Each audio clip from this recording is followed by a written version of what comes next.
Tidak ada permintaan yang paling Allah cintai dan tidak ada permintaan yang utama setelah kita memohon keimanan, kecuali adalah ketika kita memohon afiat. Karena sesungguhnya afiat itu ketika kondisi kita dalam kondisi lapang, dalam kondisi aman, dalam kondisi ridho. Dan afiat itu salah satunya ketika kita dijauhkan dari segala macam mara bahaya dan segala macam musibah yang ada pada kehidupan di sekitar kita. Kadang-kadang kita meminta satu kebaikan tetapi kita lupa meminta afiat. Padahal meminta afiat harusnya kita dahulukan sebelum kita meminta kebaikan-kebaikan yang kita harapkan dan kita inginkan pada kehidupan kita. Maka sesungguhnya mari kita mendengarkan sebuah kisah nyata supaya kita paham betapa pentingnya pada kehidupan kita mendapatkan afiat. Ada seorang ibu dalam sebuah kisah nyata.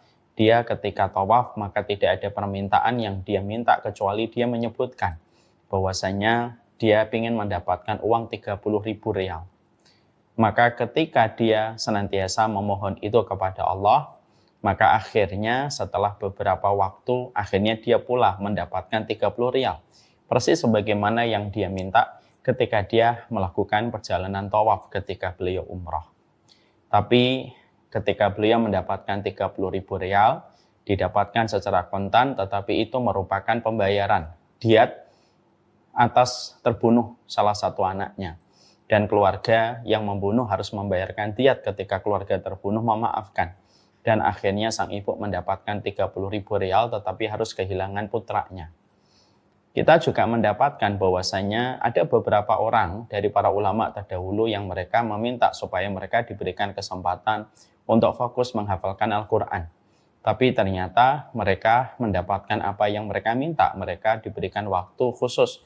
Mereka tidak sibuk dengan berbagai macam kesibukan lainnya kecuali menghafalkan Al-Quran.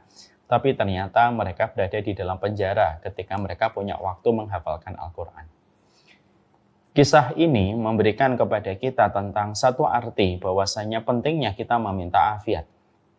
Kita minta rezeki, kita meminta kemudahan untuk berinteraksi kepada Al-Quran, dan sederet permintaan kebaikan di dalam kehidupan kita, maka harus didahului ketika kita meminta afiat kepada Allah Subhanahu wa Ta'ala. Supaya afiat itulah yang menjadikan kita mendapatkan item kebaikan-kebaikan yang kita minta, itu diliputi dengan berbagai macam kondisi dan keadaan yang jauh dari mara bahaya, jauh dari musibah, dan jauh dari segala macam takdir pahit yang ada di sekitar kita.